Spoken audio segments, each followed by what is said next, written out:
আসসালামু আলাইকুম, সবাইকে শুভ সকাল। আজকের আবহাওয়াটা অনেক সুন্দর। জাপানের হোক্কাইদো সিটির, যেটাকে বলে জাপানে হারেদেস। হারেদেস মানে হচ্ছে রৌদ্র উজ্জ্বল একটা দিন।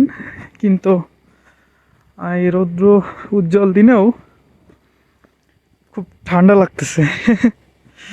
খুবই ঠান্ডা লাগতেছে। দেখেন, সামনের ব্যক্তিকে যদি লক্ষ্য করেন তাহলে দেখবেন সেও জ্যাকেট পরে আছে। আর হাত বাতাসে একদম জমে যাচ্ছে এরকম অবস্থা। আর এই যে এটা যে দেখতে পাচ্ছেন, এটা হচ্ছে জাপানিসে বলে কোয়েন। কোয়েন মানে পার্ক। এখানে হচ্ছে সবাই বাচ্চা কাচ্চারা খেলা করে এই কোয়েনে। এখন আর খেলা করতেছে না। আর এই যে এখানে হচ্ছে বরফ উঠায় নিয়ে যায় গাড়ি, আর এই গাড়িতে বরফ তুলে দেয়। এইভাবে প্রতিদিনই জাপান খুব সুন্দরভাবে পরিষ্কার পরিচ্ছন্ন করে রাখে। আপনি যদি লক্ষ্য করেন, আশেপাশে কোনো ময়লা পাবেন না, চিপসের প্যাকেট পাবেন না। জাপান এতটাই উন্নত, মানে এরা আসলে ময়লা জিনিসটা কোনোভাবেই পছন্দ করে না। যদি লক্ষ্য করেন, সামনে গাড়িগুলো দেখেন কত সিরিয়াল বাই সিরিয়াল পার্কিং করে রাখছে। আর এই বরফের মধ্যে হাঁটতে একটু কষ্ট হচ্ছে, বিকজ পিছলাই পিছলাই যাচ্ছে তো, সেই কারণে। এই যে পার্কটা পুরাই সাদা হয়ে আছে।